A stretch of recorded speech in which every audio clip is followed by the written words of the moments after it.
Hello everyone, स्वागत है आप सभी का एग्जाम गुरु यूट्यूब चैनल में। दोस्तों, आज 30 दिसंबर को आरआरबी एनटीपीसी का फर्स्ट शिफ्ट का एग्ज़ाम समाप्त हो चुका है और आज पहले शिफ्ट में पूछे गए टोटल 40 जीके और जीएस के क्वेश्चंस मेरे पास आ चुके हैं, जो मैं आपको इस वीडियो में सॉल्व करवाने वाला हूं। दोस्तों, वीडियो स्टार्ट करने से पहले आप सभी को बता दूं कि डेली इस चैनल पर आपको फर्स्ट और सेकंड शिफ्ट के टोटल जीके और जीएस के क्वेश्चंस मिलेंगे पीडीएफ के साथ में।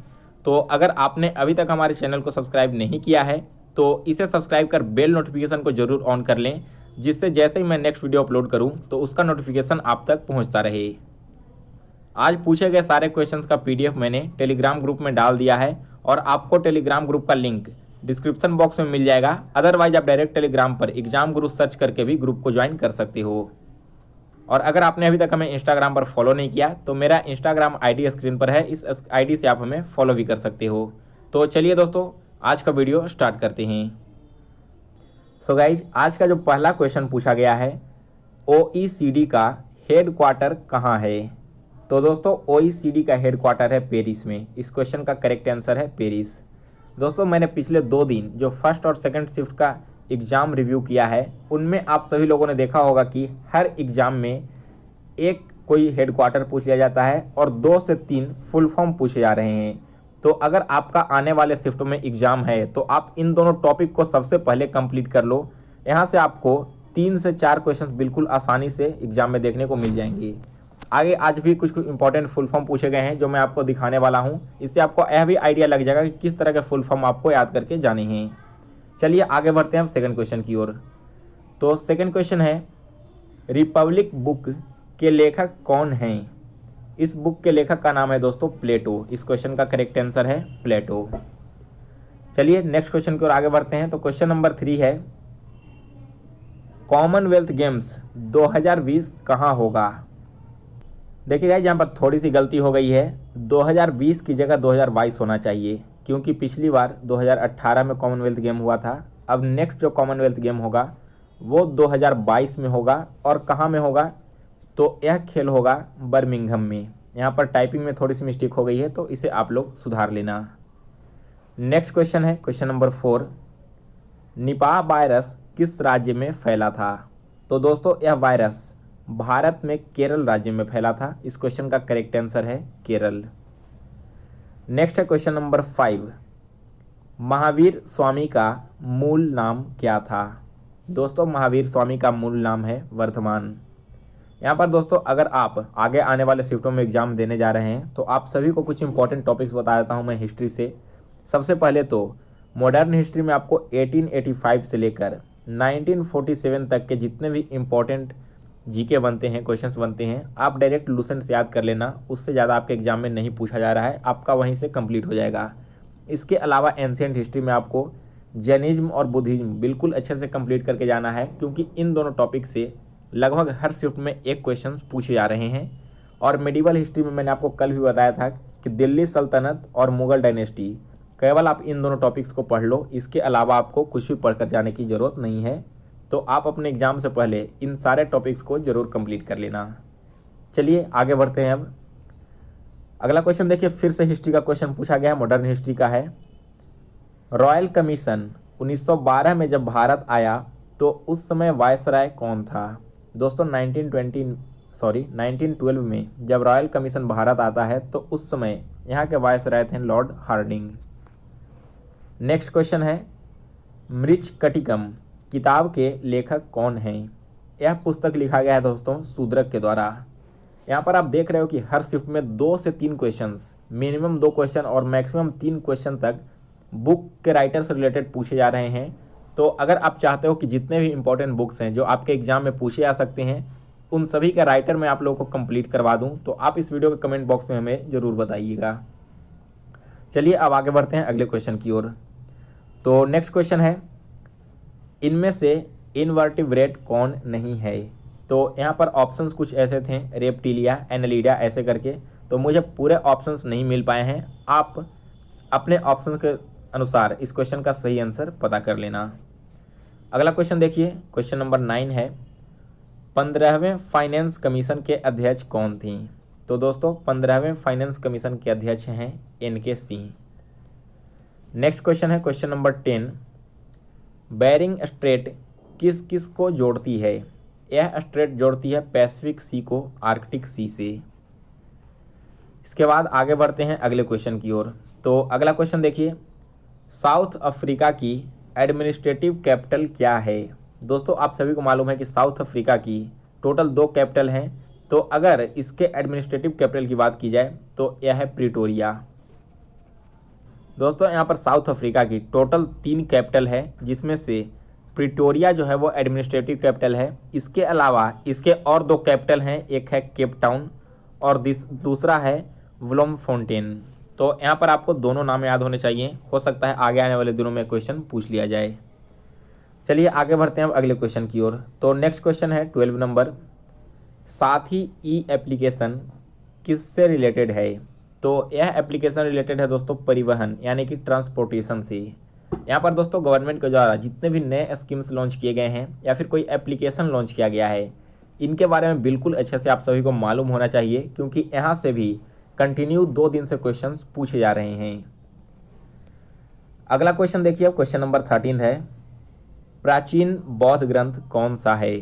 तो इनमें जो ऑप्शंस दिया गया था वो है ऋतु संहार, विष्णु पुराण, आनंद पिटक। इस तरह से कुछ ऑप्शंस आपके दिए गए थे, लेकिन टोटल ऑप्शंस और करेक्ट ऑप्शन मुझे नहीं मिल पाया है, जिसके कारण से मैं आपको इस क्वेश्चन का करेक्ट आंसर नहीं दे पाऊंगा। जैसे इसका आंसर पता चलता है तो आपको मैं कमेंट बॉक्स में पिन कर दूंगा आंसर। अगला क्वेश्चन देखो, फिर से कंप्यूटर का क्वेश्चन पूछ लिया गया है, 1 किलोबाइट में कितने बाइट होते हैं? तो दोस्तों 1 किलोबाइट में टोटल 1000 बाइट होते हैं। इसी तरह से 1 मेगाबाइट में 1024 किलोबाइट होते हैं। 1 GB यानी कि गीगाबाइट में 1024 मेगाबाइट होते हैं। तो इस तरह से सीरीज आगे बढ़ते चली जाती है। चलिए आगे अब देखते हैं अगला क्वेश्चन। तो नेक्स्ट क्वेश्चन है, विशिष्ट दिव्यवाद की स्थापना किसके द्वारा की गई थी? यह स्थापित हुआ था रामानुजाचार्य के द्वारा।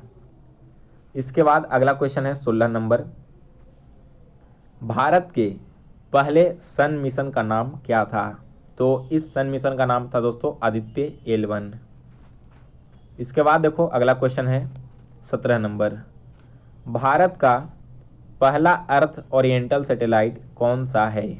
तो दोस्तों भारत का पहला अर्थ ओरिएंटल सैटेलाइट, जैसा आपका ऑप्शन दिया गया था उसमें एप्पल था, कार्टोसैट था और 2 ऑप्शंस और दिए गए थे जो मुझे अभी तक नहीं मिल पाया है। जैसे ही वो दोनों ऑप्शंस मिल जाते हैं तो मैं आपको कमेंट बॉक्स में इस क्वेश्चन का भी करेक्ट आंसर दे दूंगा। इसके बाद देखो अगला क्वेश्चन है, विधान परिषद किस राज्य में नहीं है? तो जैसा आपका ऑप्शन दिया गया था उसके अनुसार केरल करेक्ट आंसर है, क्योंकि आपके ऑप्शन में केरल भी था और केरल में कोई विधान परिषद नहीं है। तो देखो अब कहाँ कहाँ विधान परिषद है आपको याद होना चाहिए। तो दोस्तों विधान परिषद है आंध्र प्रदेश में, तेलंगाना में, महाराष्ट्र में, कर्नाटक में, उत्तर प्रदेश और बिहार राज्य में। तो इन सभी राज्यों के नाम आप लोग याद रखिए, मे भी अगले दिन भी यह क्वेश्चन पूछ लिया जाए। इसके बाद अगला क्वेश्चन है 19 नंबर, किसने सिविल सेवा का उम्र घटा दिया था? तो दोस्तों सिविल सेवा में उम्र घटाया था लॉर्ड लिटन ने, 21 साल से घटाकर इसे कर दिया था 19 साल। नेक्स्ट इसके बाद क्वेश्चन नंबर 20 है, इनमें से कौन उपधातु है? तो दोस्तों जैसा कि आप सभी का ऑप्शन दिया गया था सिलिकॉन, क्लोरीन, आयोडीन ये सब, तो इन ऑप्शंस में से करेक्ट आंसर है सिलिकॉन। सिलिकॉन क्या है? यह एक तरह का उपधातु है यानी कि सेमीकंडक्टर है। चलिए आगे देखते हैं अगला क्वेश्चन। नेक्स्ट है क्वेश्चन नंबर 21, न्यूरॉन से मस्तिष्क में सिग्नल कौन पहुंचाता है? बिल्कुल इजी क्वेश्चन आया था बायोलॉजी का यह। आप सभी को मालूम है कि न्यूरॉन से मस्तिष्क में सिग्नल पहुंचाने का काम करता है स्पाइनल कोड। नेक्स्ट क्वेश्चन है 22, इनमें से कौन अजैविक घटक है? तो दोस्तों जैसा आपका ऑप्शंस दिया गया था, ऑप्शंस में था सॉइल, वाटर, इस तरह से, तो आपका जो अजैविक घटक है वो हो जाएगा सूर्य प्रकाश यानी कि सनलाइट। इसके बाद अगला क्वेश्चन है 23 नंबर, कि जोजिला पास किस राज्य में स्थित है? तो यह पास है दोस्तों जम्मू एंड कश्मीर में। नेक्स्ट इसके बाद है क्वेश्चन नंबर 24। तो देखिए 24 क्वेश्चन क्या है, 2018 में भारत ने कौन सा सैटेलाइट लॉन्च किया है? 2018 में भारत ने लॉन्च किया था दोस्तों GSAT-2, GSAT-7, इस तरह से करके कुछ ऑप्शंस आपके दिए गए थे। तो आप लोग देख लीजिए, क्वेश्चन से डायरेक्ट सर्च करके आप अपना आंसर चेक कर सकते हो। और अगर आपको टोटल ऑप्शंस याद हैं तो वो भी हमें कमेंट बॉक्स में ज़रूर बताइएगा। और नेक्स्ट है क्वेश्चन नंबर 25। DHCP का फुल फॉर्म आपसे पूछा गया है। दोस्तों फर्स्ट डे और सेकेंड डे दोनों ही दिन लगभग 1 से 2 फुल फॉर्म पूछे गए थे और फिर से आज के पहले शिफ्ट में एक फुल फॉर्म पूछ लिया गया है। तो DHCP का फुल फॉर्म है डायनेमिक होस्ट कॉन्फ़िगरेशन प्रोटोकॉल। इसके आगे देखो एक क्वेश्चन मुझे रीजनिंग का मिला है, तो इसमें देखो यह सीरीज कैसे आगे बढ़ रही है। सबसे पहले क्या है, 3 है, 13 है, 23 है, 53 है, 63, 73 और 103। तो देखो 3 और 13 के बीच 10 का डिफरेंस है, 13 और 23 के बीच 10 का डिफरेंस है, 23 और 53 के बीच कितना है, 30 का डिफरेंस आ जाता है। इसके बाद फिर से 53 और 63 के बीच 10 का डिफरेंस है, 63 से 73 के बीच 10 का डिफरेंस है और 73 से 103 के बीच 30 का डिफरेंस है। तो आप यहाँ पर देख रहे हो कि पैटर्न कैसे आगे बढ़ रहा है। पहले 10-10 बढ़ेगा, फिर 30 बढ़ेगा, फिर से 10-10 बढ़ेगा और फिर 30 बढ़ेगा, यानी कि जो अगली सीरीज आएगी वो क्या होगा, 10 बढ़ेगा इसमें। तो 103 में 10 ऐड कर दो, यह हो जाएगा 113। इस क्वेश्चन का करेक्ट आंसर है 113। नेक्स्ट एक और रीजनिंग का क्वेश्चन यहाँ पर देख लीजिए। 6, 12, 20, 30 एंड 42। तो देखो 6 और 12 दोनों के बीच डिफरेंस है 6 का, 12 और 20 के बीच डिफरेंस है 8 का, 20 और 30 के बीच 10 का डिफरेंस है और 30 और 42 के बीच 12 का डिफरेंस है। तो आप यहाँ पर देख रहे हो कि दो टर्म आगे बढ़ते चले जा रहे हैं। पहले 6 से 8 हुआ, फिर 10 हुआ और फिर 12 हुआ, यानी कि जो अगली सीरीज आएगी उसमें 14 ऐड करना होगा और 42 में जब आप 14 ऐड करोगे तो यह हो जाएगा 56, यानी इस क्वेश्चन का करेक्ट आंसर है 56। सो गाइज अभी तक टोटल 25 जीके के करेक्ट क्वेश्चंस मुझे मिल गए हैं। इसके अलावा कुछ क्वेश्चंस और बचे हुए हैं जो मैं आपको जब सेकंड शिफ्ट का क्वेश्चन आज रात में अपलोड करूंगा तो उसके साथ ही कंप्लीट करवा दूंगा। इसके अलावा देखो दोस्तों यहाँ पर एक और मैथ्स का क्वेश्चन है। क्या पूछा गया था कि अगर मीन 40 है और वेरिएशन 5 है तो कोएफिशिएंट ऑफ वेरिएशन आपको फाइंड करना था। तो स्टैटिक्स से भी यहाँ पर क्वेश्चन पूछे जा रहे हैं कंटिन्यू। सो गाइज आज के वीडियो में बस इतना ही। बचे हुए सारे क्वेश्चंस मैं आज रात में आप लोगों को सेकंड शिफ्ट के साथ कंप्लीट करवा दूंगा। तो अगर आपको वीडियो पसंद आई हो तो इसे लाइक करें, शेयर करें और इस चैनल को सब्सक्राइब कर बेल नोटिफिकेशन को ऑन कर लें।